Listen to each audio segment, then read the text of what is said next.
Hello दोस्तों, आज हम बात करेंगे एरिथ्रोसाइट सेडिमेंटेशन रेट किन किन बीमारियों में ज़्यादा होता है। Overall erythrocyte sedimentation rate body का एक इन्फ्लेमेटरी मार्कर होता है। कुछ इन्फ्लेमेटरी प्रॉब्लम्स और हेल्थ प्रॉब्लम्स में ये बढ़ता है।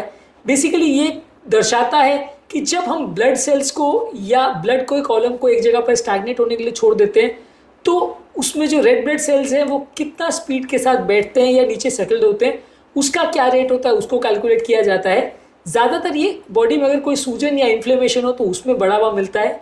ये ESR होता क्या है और इसकी क्या इंपॉर्टेंस है, इसको हमने अलग वीडियोस में डिस्कस किया है। आज हम सिर्फ इसके कारणों पर बात करेंगे कि कौन कौन सी बीमारियों में ESR ज़्यादा होता है। अक्सर लोग हमारे पास ये लैब रिपोर्ट्स भेज देते हैं कि मेरा ESR ज़्यादा है, अभी मैं क्या करूँ, मेरा ESR ज़्यादा आ रहा है, इसकी क्या इंपॉर्टेंस है। तो वो एस्पेक्ट को हमने एक अलग वीडियो में डिस्कस किया है। आज हम सिर्फ बात करेंगे इसके कारणों पर, ताकि इनमें से कोई कारण आपको है या नहीं आप पता कर सको और ओवरऑल इसकी इंपॉर्टेंस को भी थोड़ा समझ सको। टॉपिक पर जाने से पहले जो लोग हमारे चैनल पर नए हैं उन्हें रिक्वेस्ट करूँगा कि चैनल को सब्सक्राइब करें, वीडियो को लाइक करें, शेयर करें, फॉलो करें, कमेंट करें, पूरा देखें। टॉपिक इंपॉर्टेंट है इसलिए इसे अंत तक देखिएगा। चलिए शुरू करते हैं इंपॉर्टेंट वीडियो।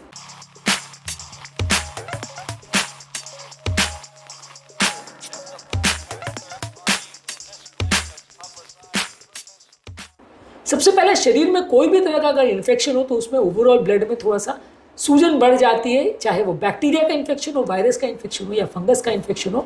किसी भी तरह का बॉडी में अगर कोई भी इन्फेक्शन हो जाए तो वो आपके ब्लड का एरिथ्रोसाइट सेडिमेंटेशन रेट यानी ESR को बढ़ा देता है। तो अगर ये ESR रेट ज़्यादा आ रहा है तो वो किसी इन्फेक्शन की तरफ पॉइंट कर सकता है। हालांकि हर व्यक्ति को इन्फेक्शन हो ऐसा ज़रूरी नहीं है, लेकिन डेफिनेटली ये कुछ इंडिकेट कर सकता है। इसके अलावा कुछ इन्फ्लेमेटरी बीमारियाँ जैसे रूमेटॉइड आर्थराइटिस, लूपस और ऑटो इम्यून डिजीजेस में भी आपका ESR रेट बढ़ सकता है। यानी बॉडी में कोई भी तरह का एंटीबॉडी रिलेटेड प्रॉब्लम अगर है तो ये ESR रेट बढ़ सकता है। इसके अलावा यदि किसी व्यक्ति को क्रॉनिक कोई बीमारी है जैसे किडनी डिजीज है, ट्यूबरकुलोसिस है या किसी भी तरह का कैंसर है तो ऐसे लोग को भी ESR बढ़ सकता है। अगेन मैं ये कहूँगा कि एरिथ्रोसाइट सेडिमेंटेशन रेट यानी ESR एक बहुत नॉन स्पेसिफिक चीज़ है और ये किसी एक बीमारी की तरफ पॉइंट नहीं करता, बहुत सारी बीमारियों में बढ़ सकता है। इसलिए ESR ज़्यादा होना मतलब कैंसर हो ही गया है या वो किडनी फेल हो गई है या आपको इन्फेक्शन हो गया, ऐसा ज़रूरी नहीं है। बहुत सारी बीमारियों में हो सकता है, बहुत माइनर से लेके बहुत मेजर बीमारियों में हो सकता है। इसलिए सिर्फ वैल्यूज़ या नंबर बढ़ने की उतनी इंपॉर्टेंस नहीं है, कारण को ढूंढना वो ज़्यादा ज़रूरी है। इसके अलावा अगर किसी व्यक्ति को आयरन डेफिशिएंसी अनीमिया है तो वैसे व्यक्ति को अगर बॉडी में आयरन की कमी और खून की कमी है तो ESR रेट बढ़ सकता है। ओवरऑल प्रेगनेंसी भी ऐसा कंडीशन है जहाँ बॉडी में ESR रेट ज़्यादा मिल सकता है। यदि किसी व्यक्ति को कोई टिश्यू डैमेज हुआ हो, चाहे सर्जरी की वजह से या ट्रॉमा की वजह से या हार्ट अटैक के टाइम पे भी ESR बढ़ सकता है। अगेन फिर यही मैं कह रहा हूँ कि ESR ज़्यादा होने का मतलब ये नहीं है कि सबको हार्ट अटैक आ गया, बस ये है कि हार्ट अटैक के टाइम भी ये बढ़ सकता है। इसके अलावा अगर कोई वैस्कुलर कंडीशन हो यानी वेसल्स में कोई इन्फ्लेमेशन या आर्थराइटिस या वैस्कुलाइटिस हो तो भी ESR की वैल्यू ज़्यादा मिल सकती है।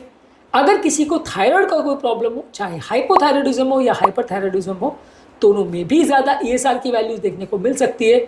और कुछ मेडिसिन जैसे कि ओरल कॉन्ट्रासेप्टिव पिल्स या स्टेरॉयड मेडिसिन जैसे कॉर्टिसोन अगर आप ले रहे हो तो ये मेडिसिन के इफेक्ट से भी ESR रेट थोड़ा ज़्यादा हो सकता है। तो बेसिकली आज के टॉपिक में हमने बात करी कि कौन कौन सी ऐसी कंडीशन है जिसमें ESR वैल्यू ज़्यादा हो सकती है। ओवरऑल आपको अगर ESR वैल्यू ज़्यादा मिल रही है तो आप इस कंडीशन या इन रीजंस को देख सकते हैं। इनमें से यदि कोई बीमारी आपके बॉडी में है तो वो कारण हो सकता है, यदि नहीं है तो इन बीमारियों के लिए आपके डॉक्टर इवैल्यूएट कर सकते हैं। हर व्यक्ति जिसका ESR ज़्यादा है सबको कैंसर हो गया या सबकी किडनी फेल हो गई या सबको इन्फेक्शन हो गया ऐसा ज़रूरी नहीं है। अलग अलग कारणों से हो सकता है, कई बार बिना कारण के भी हो सकता है। बस इवैल्यूएशन करना ज़रूरी है और कारणों को इवैल्यूएट करते समय इन बातों का ध्यान रखना ज़रूरी है। उम्मीद करूँगा कि आज के टॉपिक में कुछ नई बातें जानने को मिली होगी। जो लोग हमारे चैनल पर नए हैं उन्हें रिक्वेस्ट करूँगा कि चैनल को सब्सक्राइब करें, वीडियो को लाइक करें, शेयर करें, फॉलो करें, कमेंट करें, पूरा